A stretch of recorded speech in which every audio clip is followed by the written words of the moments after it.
विधवा भाभी। हेलो दोस्तों, स्वागत है आप सभी का हमारी एक और रोमांचक कहानी में। उम्मीद करती हूँ आपको यह कहानी बेहद पसंद आएगी। मैं 19 साल का था और भाभी 38 साल की। वह भाभी विधवा थी। मेरा उस भाभी के यहाँ रोज आना जाना था क्योंकि मैं उनकी 2 बेटियों को ट्यूशन पढ़ाया करता था। ट्यूशन के बाद दोनों लड़कियाँ कमरे से बाहर जाकर खेलने लगती और भाभी मेरे कमरे में आ जाती। शुरू में मैं और भाभी सिर्फ नॉर्मल बातें ही किया करते थे। एक बार मैंने भाभी जी से पूछ ही लिया, भाभी आप अकेली रहती हो, क्या आपका मन नहीं चाहता कि आपसे कोई प्यार करे? यह सुनकर भाभी के चेहरे पर मुस्कुराहट आ गई। कहने लगी, हाँ, मन तो चाहता है कि कोई मुझे भी प्यार करे, मेरा भी ख्याल रखे। उनके मुंह से ऐसी बातें सुनकर मैं समझ गया और फिर मौके का फ़ायदा उठाकर मैंने यह जनवरी की एक सर्द शाम की बात है। मैं बहुत ज़्यादा परेशान था। मेरा खर्चा दिन ब दिन बढ़ता जा रहा था। कॉलेज में बहुत जेब खर्ची लगती थी, जबकि पापा मुझे इतने पैसे नहीं देते थे। यह बात मैंने अपने दोस्त को बताई थी। मैं उसके पास पढ़ाई के लिए गया था। मैंने कहा, यार विक्रम, पापा इतने कम पैसे देते हैं, कॉलेज में खर्चा करता हूँ तो शर्मिंदगी महसूस होती है। मुझे मालूम है हमारे यहाँ सारे दोस्त कितने अमीर हैं और कितने पैसे उड़ा देते हैं। उनके सामने खुद को बहुत छोटा सा महसूस करता हूँ। पापा से कुछ कहूँ तो कहते हैं कि इतनी गुंजाइश नहीं है। समझ नहीं आता कि क्या करूँ। तू यह सब कैसे मैनेज करता है? तू भी तो मेरी तरह मध्यम वर्गीय परिवार से है, लेकिन मैंने देखा है तू बड़ी आसानी से पैसे खर्च कर देता है। विक्रम मुस्कुराते हुए बोला, यार इसमें कौन सी बड़ी बात है? अब हम जवान हो गए हैं, तू और मैं दोनों ही 19 साल के हैं। कब तक माँ बाप पर बोझ बने रहेंगे? खुद कुछ करके पैसे क्यों नहीं कमा लेते? मैंने हैरानी से विक्रम को देखा और कहा, तुम क्या करते हो? उसने बताया, मैं पार्ट टाइम में रात के वक्त कुछ बच्चों को ट्यूशन पढ़ाता हूँ, जिसकी वजह से अच्छी खासी कमाई हो जाती है। तुम भी ऐसा ही कोई काम कर लो। उसकी बात सुनकर मैं चौंक गया और कहने लगा, तूने मुझे पहले इस बारे में क्यों नहीं बताया? उसने कहा, शायद कभी इसका जिक्र ही नहीं हुआ हो। फिर उसने मुझसे पूछा, क्या तू ट्यूशन पढ़ाना चाहता है? 2 छोटी बच्चियां हैं, उनकी एक विधवा माँ है। पैसे वाले लोग हैं, लेकिन उनकी माँ अपनी बेटियों की पढ़ाई को लेकर बहुत ज़्यादा परेशान है और वह अच्छी खासी रकम दे सकती है। इसलिए अगर तुम चाहो तो मैं उनसे बात कर लूँगा। दरअसल वह ट्यूशन मेरे पास आया था, लेकिन मेरे पास इतना वक्त ही नहीं है। मैं पहले ही 4 घरों में जाता हूँ, 5वें घर लेने की मेरी गुंजाइश अब नहीं है। मैं कुछ चौंक गया, फिर सोचने लगा। आखिरकार मैंने कहा, चलो ठीक है, तुम बात करो। अगर महीने की एक अच्छी खासी रकम मिल जाती है तो मैं इनकार नहीं करूँगा। फिर उसने मेरे सामने ही फ़ोन पर किसी से बात की, पैसों की भी बात की। 4000 में मामला तय हो गया। दोनों छोटी बच्चियाँ थीं, एक पहली क्लास में थी और दूसरी तीसरी क्लास में। विक्रम बोला, तुम्हें पढ़ाई में कोई परेशानी नहीं होगी। इतनी छोटी बच्चियाँ तो खुद भी पढ़ लेती हैं और फिर 4000 की अच्छी खासी रकम है। तुम्हारे कॉलेज का कुछ तो खर्चा निकल ही जाएगा।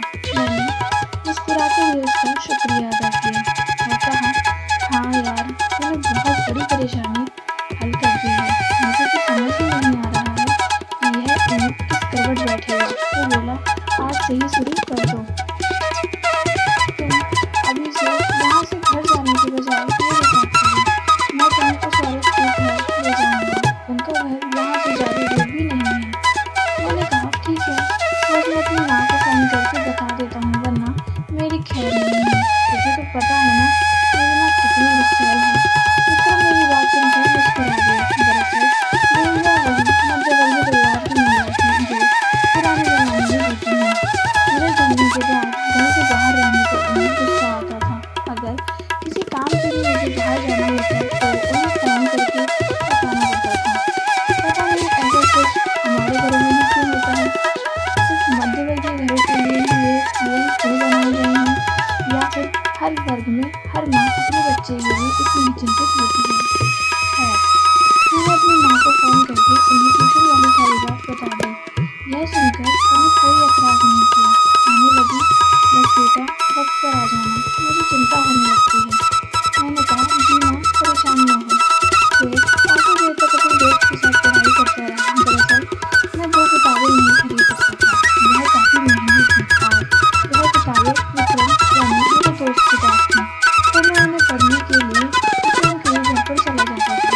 मेरी दो बेटियां हैं, दोनों ही नजदीकी स्कूल में जाती हैं, इन्हीं के लिए मुझे ट्यूशन की ज़रूरत है। उनकी बात सुनकर मैंने कहा, जी मैं बहुत अच्छे से पढ़ाऊंगा, आपको कोई शिकायत नहीं होगी। वो मुस्कुराते हुए बोली, बस मुझे ऐसा ही कोई टीचर चाहिए जो मेरी बेटियों का भविष्य रोशन कर दे। मैं उनके भविष्य को लेकर बहुत परेशान रहती हूँ। रात 7 बजे से लेकर रात के 8 बजे तक का वक्त हमने तय कर लिया था और फिर हम प्रीति जी से इजाज़त लेकर वापस के लिए निकल गए। हमारी बात तय हो चुकी थी। अगले दिन मुझे पढ़ाने जाना था। एडवांस के तौर पर उन्होंने 4000 उसी वक्त मेरे हाथ में दे दिए थे और यह देखकर मैं हैरान रह गया क्योंकि हमारी कोई जाति जान पहचान तो थी नहीं। प्रीति जी के किसी जानने वाले के जरिए से यह ट्यूशन मेरे दोस्त विक्रम के पास आया था। हम उनके लिए बिल्कुल अनजान लोग थे। इसके बावजूद उन्होंने फौरन एडवांस के पैसे अदा कर दिए थे, जिसका मतलब यह था कि उनके पास पैसे की तो कोई कमी नहीं थी। फिर अगले ही दिन से मैंने उनकी दोनों बेटियों के लिए जाना शुरू कर दिया और उन्हें ट्यूशन पढ़ाने लगा। उनकी दोनों बेटियां प्रिया और नेहा बहुत ही प्यारी और होशियार बच्चियां थीं और उन्हें काफ़ी कुछ पहले से ही आता था और बाकी थोड़ा बहुत जब मैंने पढ़ाया तो उन्होंने फौरन इस चीज़ को समझ लिया। आधे घंटे के अंदर ही उन दोनों ने अपना होमवर्क भी पूरा कर लिया था। पहले ही दिन मुझे अंदाजा हो गया था कि वह दोनों बहुत ही होशियार और सक्षम बच्चियां हैं। दरअसल धन हमें पूरी तरह निखार सकता है। इतनी ही जल्दी उन्होंने होमवर्क भी किया था। मैं खुद हैरान रह गया था। उसके बाद मैं उन्हें सब कुछ पढ़ा रहा था, साथ साथ बातचीत भी करता जा रहा था। मेरी हिम्मत ना हुई कि मैं प्रीति जी से या उनकी बेटियों से पूछूं कि इन बेटियों के पिता के साथ क्या हुआ था।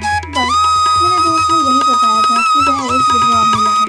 फिर जब 1 घंटे के बाद मैं वापसी के लिए उठने लगा तो प्रीति जी ने बड़ी सी ट्रे लेकर मेरे सामने मेरे कमरे में आ गई। उसमें काफ़ी सारे स्वादिष्ट व्यंजन रखे हुए थे। उन्होंने भर मेरे सामने रख दी और कहने लगी, चाय पीकर जाइएगा।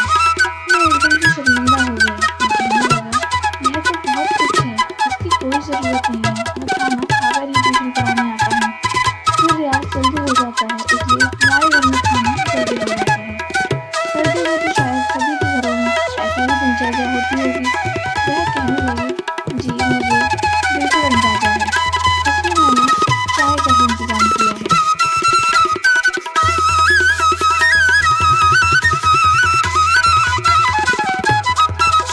आप चाय पीकर फिर जाइएगा।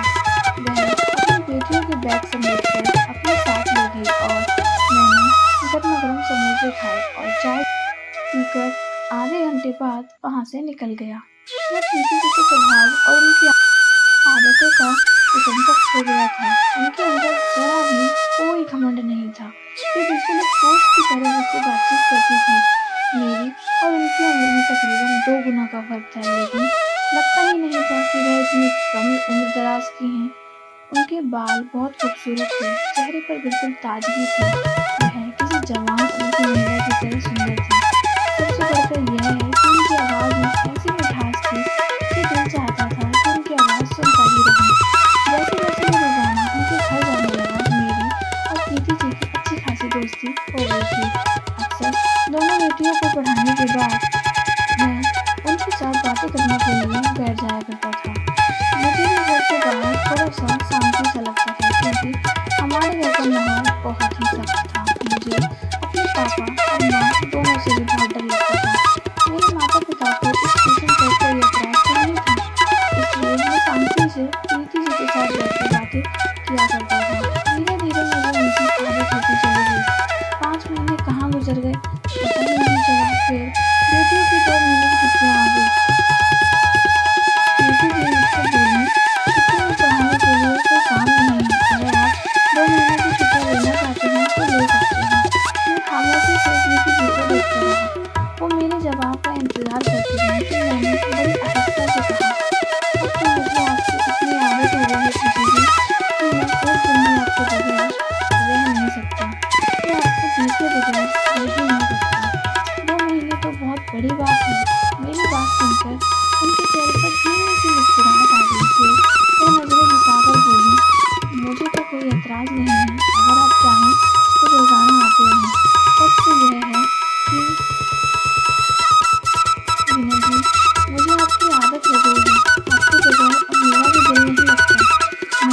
सोच रही थी कि 2 महीने अब नहीं आएंगे तो हम रात के वक्त क्या करेंगे। प्रीति की बात सुनकर मैं मुस्कुरा दिया। 2 महीने की छुट्टियों में वाकई प्रिया और नेहा के पास कोई काम नहीं था, इसलिए मैं बस थोड़ी ही देर उन्हें पढ़ाता और बाकी वक्त प्रीति जी से बातें किया करता था। अब तो मैं ड्राइंग रूम से सीधा निकलकर उनके घर में भी घूम लिया करता था। प्रीति जी को इस बात पर कोई भी एतराज नहीं था। एक दिन वह किचन में काम कर रही थी। मैं बच्चों को पढ़ाकर फ्री हो गया था और किचन के दरवाजे पर जाकर खड़ा हो गया। वह मेरी तरफ देखकर मुस्कुराई और बोली, तुम्हारी पसंद की शामी कबाब बना रही हूँ, खाकर जाना। मैंने फौरन मुस्कुराते हुए कहा, आपको मेरी पसंद की हर चीज़ का ज्ञान है, कभी अपनी पसंद के बारे में भी बताइए। मेरी बात सुनकर उनके चेहरे के रंग फीके पड़ गए। कहने लगी, अरे कोई पसंद या नापसंद नहीं है, मेरा जो कुछ भी है बस इन दोनों बेटियों के लिए ही है। मैंने आहिस्ता से कदम बढ़ाए और प्रीति जी के करीब पहुंच गया। क्या आपका दिल नहीं चाहता कि आपकी ज़िंदगी में भी रंग हो, खुशियाँ हो, कोई हो जो आपसे प्यार करे। मैंने उनसे ऐसा सवाल पूछा कि वह चौंक कर मेरी तरफ देखने लगी और फिर मुझे एहसास हुआ कि मैंने बहुत ही नाजुक सवाल पूछ लिया है। मैंने शर्मिंदा होते हुए कहा, माफ़ कीजिएगा, अब शायद मुझे ऐसा सवाल नहीं करना चाहिए था। वह मुस्कुराई और बोली, हाँ, मेरा दिल भी चाहता है कि कोई हो जो मुझे प्यार करे, मुझ पर ध्यान दे, जिसके साथ मैं अपना दुख बांट सकूं। कि इन दोनों बेटियों के होते हुए मुझे ऐसा कोई साथी नहीं मिल सकता। यह कहते हुए उनकी आंखों में आंसू झलने लगे और मुझे अंदाजा हो गया कि वह कुछ निकल रहा है। मैंने अपने आप पर काबू खो दिया था। धीरे से उनके करीब होते हुए कहा, क्या आप मेरी हो जाना चाहती हो? मैं आपसे शादी करना चाहता हूँ, मैं आपको अपना बनाना चाहता हूँ। हम दोनों एक अच्छी ज़िंदगी गुजारेंगे और प्रिया और नेहा भी मुझे बहुत पसंद करती हैं। उन दोनों को भी शायद मेरी मौजूदगी पर कोई एतराज़ नहीं होगा। मेरी बात सुनकर प्रीति जी बुरी तरह चौंक गई और कहने लगी, यह क्या कह रही हो तुम? तुम तो बहुत ही छोटे हो मुझसे। तुम अभी सिर्फ 19 साल के जवान लड़के हो। तुम्हारे माँ बाप तुम्हारे भविष्य को लेकर बहुत सपने देखते होंगे। मैं तो एक उम्र दराज औरत हूँ, मुझसे शादी करके तुम्हें क्या हासिल होगा? मैंने आहिस्ते से कहा, मुझे परिपक्व महिलाएं पसंद हैं जो उम्र में बड़ी और समझदार होती हैं और आप बिल्कुल ऐसी ही हैं और मुझे किसी भी बात पर कोई एतराज़ नहीं है, तो मेरे घर वालों को भी नहीं होना चाहिए। जब मैं आपकी जिम्मेदारी अपने सर पर उठा लूँगा तो फिर मैं कमाने भी लगूंगा। अगर आपकी सहमति हो तो मुझे खुशी होगी। प्रीति जी ने मेरी बात का कोई जवाब नहीं दिया। थोड़ी देर बाद वह शामी कबाब कर चुकी थी। प्लेट में सजाकर उन्होंने डाइनिंग टेबल पर रख दिए। फिर अपनी बेटियों को भी बुलाकर ले आई। सारा वक्त उनकी निगाहें झुकी हुई थी और मेरा दिल बेचैन था कि ना जाने वह क्या फैसला करेंगे। यहाँ तक कि मैं उनके घर से अपने घर वापस आ गया। सारी रात मेरी आंखों में नींद भी नहीं आई थी। कभी एक करवट बदलता तो कभी दूसरी करवट। अगले दिन कॉलेज भी गया तो मुझे सुकून ही नहीं आया। मैं क्लास बंद करके कैफेटेरिया में जा बैठा। थोड़ी देर बाद मुझे ढूंढता हुआ विक्रम मेरे पास आ गया। मेरे सामने बैठकर बोला, यह तूने किस खुशी में क्लास बंद की है? तू तो कभी क्लास नहीं बंद करता, ना ही कभी क्लास को छोड़ता है। मैंने कहा, बस कुछ नहीं, ऐसे ही सर में दर्द है, पढ़ कर थक चुका हूँ। वो बोला, सब खैर तो है ना? आजकल तू कहाँ मशरूफ है? इतने दिन हो गए हैं, घर भी नहीं आया, अभी भी बहुत परेशान लग रहा है। मैंने विक्रम से कहा, बस कुछ नहीं। उसने मेरे कंधे पर हाथ रख दिया और बोला, बता तो सही विनय, क्या बात है? मेरी और विक्रम की बहुत सारी पुरानी दोस्ती थी। मैं उससे हर बात डिस्कस कर लिया करता था। अभी भी मैं सोच में पड़ गया कि उसे बताऊं क्यों नहीं। और फिर बहुत हिम्मत करके मैंने उसे अपने प्रेम की कहानी सुना दी। वह एकदम उछल पड़ा और बोला, तेरा दिमाग तो ठीक है? वो औरत उम्र में तुझसे कितनी बड़ी है और फिर 2 बच्चों की माँ भी है। मेरे घर वालों को पता चला तो तुझे घर से बाहर निकाल देंगे। मैंने विक्रम की शक्ल देखी और कहा, क्या करूँ यार, बस प्यार हो गया है और अब कुछ समझ नहीं आ रहा। वो काफ़ी देर तक बैठा, मुझे समझाता रहा कि यह सब मुमकिन नहीं है, लेकिन दिल कहाँ सुनने वाला था।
घर के आसपास जाने की भी जरूरत नहीं है। मैंने माँ को समझाना चाहा कि माँ मुझे प्यार हो गया है, लेकिन माँ को यह बात कहाँ समझ में आने थी।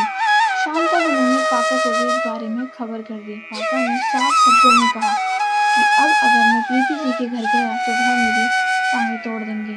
साथ ही वह मुझे पढ़ाई पर भी ध्यान देने को कहा। लेकिन मेरा दिल तो विद्रोही हो चुका था। मैंने अगले ही दिन प्रीति जी से कहा कि मैं आपसे कोर्ट मैरिज करना चाहता हूँ। मेरी बात सुनकर वह बिल्कुल हैरान रह गई। फिर कहने लगी, अच्छी तरह सोच लो, फिर तुम्हारे घर वाले इस शादी को स्वीकार नहीं करेंगे। मैंने कहा, मैंने सोच समझ कर फैसला किया है। वह बोली, फिर भी कुछ दिन रुक जाओ। उनके कहने पर मैंने थोड़ा धैर्य रखा, लेकिन जब विक्रम को यह बात पता चली तो वह बोला, इसलिए उनके बच्चों को पढ़ाने गया था क्योंकि तुझे अपनी चाय पानी का खर्चा पूरा नहीं हो रहा था, और अब तू शादी की बात कर रहा है। उस महिला और उस बच्चों की जिम्मेदारी कैसे उठाएगा? अभी तो हमारा ग्रेजुएशन भी पूरा नहीं हुआ है, तेरे पास कोई नौकरी भी नहीं है, तो प्रीति जी के खर्चे पर अपनी पढ़ाई पूरी करेगा, उनके पैसों से अपना खर्चा चलाएगा, तो उनके खर्चों को कैसे उठाएगा? मैंने मुस्कुराते हुए कहा, बस यार क्या हो गया है, तो मैंने शादी का फैसला कर लिया। शादी के बाद सोचूंगा कि आगे क्या करना है। अगर मुझे पढ़ाई छोड़नी पड़ती है तो मैं पढ़ाई छोड़कर नौकरी कर लूंगा। विक्रम ने मेरी तरफ देखा और बोला, तेरी अकल पर तो पत्थर पड़ गया है, दिल चाहता है तेरी अकल पर मातम मनाऊं, लेकिन क्या करूं, तू मेरा दोस्त है, इसलिए तुझे समझाना चाह रहा हूँ कि अपने पाँव पर कुल्हाड़ी मत मार। लेकिन मैंने विक्रम की बात पर भी ध्यान नहीं दिया और एक हफ्ते के बाद प्रीति जी से अपनी शादी कर ली। और उस शादी के बाद मेरे माँ बाप ने हमेशा के लिए मुझसे नाता तोड़ दिया। मेरी माँ को तो यकीन ही नहीं आया कि मैं उनकी मर्जी के खिलाफ जाकर मुझसे 2 गुनी उम्र की औरत को अपनी शादी में ले लिया है। वह तो रो पीट कर यही कह रही थी कि औरत कोई जादूगरनी तो नहीं है जिसने मेरे बेटे को फंसा लिया है। मैं अपना घर छोड़कर प्रीति जी के घर चला गया। प्रिया और नेहा तो बहुत खुश थी क्योंकि वह मुझसे प्यार करने लगी थी। मैं सारा वक्त उनके साथ खेलता रहता। रात हुई तो दोनों बेटियां अपने कमरे में सोने चली गईं और मैं प्रीति जी के साथ उनके कमरे में पहुंच गया। मैंने अपना सीमित सामान भी उन्हीं के कमरे में रख दिया था जो मैं अपने घर से उठाकर लाया था। प्रीति जी ने तकिया उठाकर सोफे पर रखा और बोली, विनय तुम यहाँ शांति से सो सकती हो। उनकी बात सुनकर मैं एकदम हैरान हुआ और बोला, मैं सोफे पर क्यों सोऊंगा? मैंने आपसे शादी की है, मैं आप पर अपना हक रखता हूँ। मैं तो आपसे आज की रात प्यार जताना चाहता हूँ। मैं धीरे से प्रीति जी के करीब हुआ तो वह एकदम घबराकर पीछे हटी और बोली, मुझे कुछ वक्त चाहिए। विनय तुम्हारे कहने पर मैंने शादी तो कर ली है, लेकिन कहीं न कहीं मुझे इस बात पर पछतावा है कि मेरी वजह से तुम्हारा घर छूट गया है। तुम्हारे माँ बाप का दिल मेरी वजह से दुखा है। मैंने फौरन आगे बढ़कर उन्हें अपनी बाहों में समेटना चाहा ताकि उन्हें बता सकूं कि मेरा दिल उनके लिए किस तरह की भावनाओं से भरा हुआ है। उन्होंने फौरन मुझे पीछे धकेला और बोली, मैं अभी कुंवारी हूँ, इसलिए मुझे कुछ वक्त चाहिए। उनके शब्द मुझे हैरान कर देने के लिए काफी थे। मैं बेचैनी से बोला, आप मजाक कर रही हैं ना? आपको एक विधवा महिला है, आपकी 2 बेटियां भी हैं, फिर आप कुंवारी कैसे हो सकती हैं? प्रीति जी ने निगाहें मुझ पर डाली और बोली, सही वक्त आने पर तुम्हें सब कुछ पता चल जाएगा, तब तक सब्र करो। लेकिन अभी मैं आपको कुछ नहीं कह सकती, ना ही कुछ बता सकती हूँ। तुम बस मुझसे दूर रहो। और फिर मैं खुद बिस्तर पर सो गई और मुझे मजबूरन सोफे पर सोना पड़ा।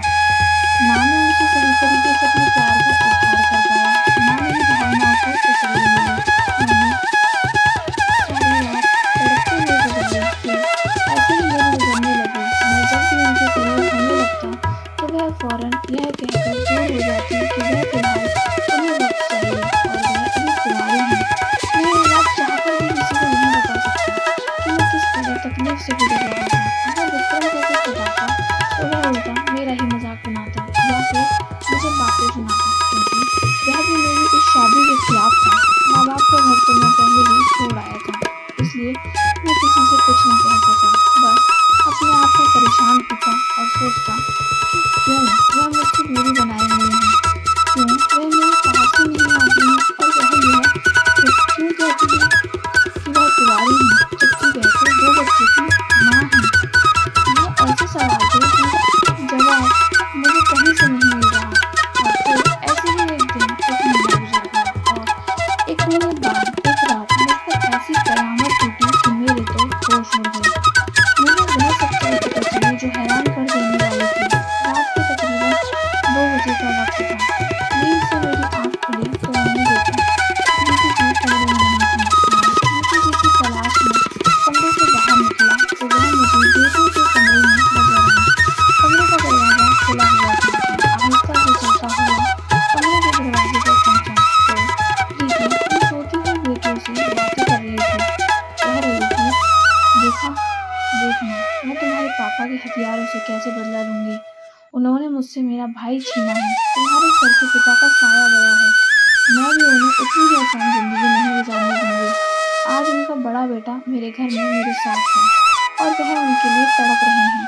कल को उनका छोटा बेटा भी यहीं पर होगा। एक एक करके मैं उनकी सारी संतान को उनसे अलग कर दूंगी और फिर मेरे दिल को सुकून मिल जाएगा। वह सोती हुई प्रिया और नेहा से बातें कर रही थी, जबकि मेरे तो होश ही उड़ चुके थे। फिर मेरी नजर उस तस्वीर पर पड़ी जो प्रीति जी के हाथ में थी।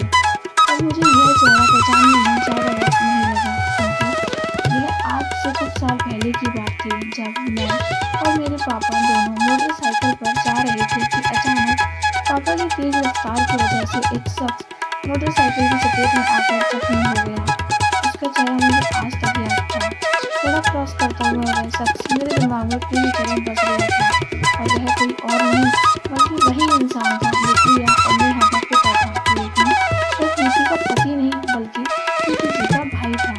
उसके मरने के बाद प्रीति ने दोनों बेटियों को अपने साथ रख लिया था। उन्होंने न जाने क्यों शादी नहीं की और अब वह दोनों बच्चों की परवरिश कर रही थी, क्योंकि उनकी माँ उन्हें छोड़कर जा चुकी थी। प्रीति जी अपने भाई के हत्यारे से बदला लेना चाहती थी, इसलिए उन्होंने मुझसे शादी की थी। पहले जब मैं ट्यूशन पढ़ाने के लिए आया तब उन्हें मालूम नहीं था कि मैं कौन हूँ, लेकिन फिर अगले दिन उन्होंने मेरी सारी जानकारी निकलवाई, क्योंकि मुझे उनके घर जाना था तो उन्हें सब कुछ समझ में आ गया।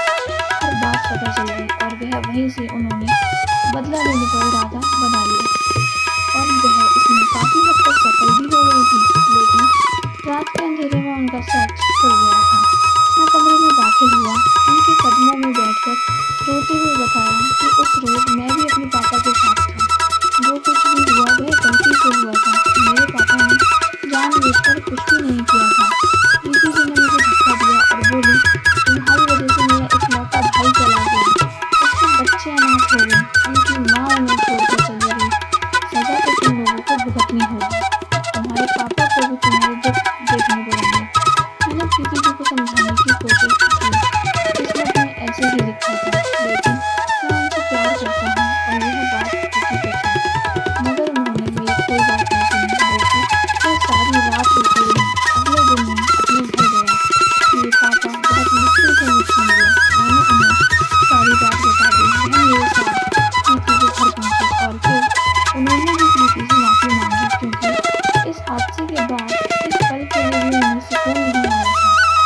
हम लोगों पर इतनी सख्ती भी इसलिए थी क्योंकि पापा का दिल बहुत ही ज़्यादा डर गया था। मुझे ज़्यादा मोटरसाइकिल चलाने की इजाज़त भी नहीं थी और शाम के बाद माँ तो मुझे घर से निकलने ही नहीं देती। वो मुझे घर से बाहर ही नहीं जाने देती थी। उन्हें डर था कि कहीं हमारे साथ भी कोई हादसा ना हो जाए। पापा के बहुत ज़्यादा माफ़ी मांगने पर प्रीति ने उन्हें माफ़ कर दिया। मैंने प्रीति से दरख्वास्त की कि वह इस शादी को स्वीकार कर ले। आप मेरे पिता को भी इस रिश्ते पर कोई एतराज़ नहीं था, क्योंकि इस तरह प्रिया और नेहा का भविष्य सुरक्षित करना चाहते थे, इसलिए उन्होंने हमारी शादी को स्वीकार कर लिया था। और अब मैं अपनी पढ़ाई के साथ साथ नौकरी भी कर रहा हूँ और जहाँ तक मुमकिन होता है घर का खर्चा भी उठा लेता हूँ। बाकी का खर्चा प्रीति की ज़मीनों के पैसों से चलता है। प्रीति का भाई ज़मीनों वाला आदमी था, ज़मींदार था। उसके पास काफ़ी ज़मीन जायदाद थी। उसकी ज़मीनों से जो भी कमाई आती थी वह प्रिया और नेहा की पढ़ाई पर खर्च हो जाती थी और प्रीति की ज़मीनों से जो भी कमाई आती थी वह प्रीति हम दोनों पर खर्च कर लेती थी। मैं भगवान का लाख लाख शुक्र अदा करता हूँ कि सही वक्त पर मुझ पर सच्चाई खुल गई और मैंने और मेरे पापा ने प्रीति जी से माफ़ी मांग ली। तो दोस्तों, यह थी आज की कहानी। आपकी क्या राय है इस कहानी पे हमें कमेंट में ज़रूर बताएं। वीडियो अच्छी लगी हो तो लाइक करें, शेयर करें, सब्सक्राइब करें। धन्यवाद।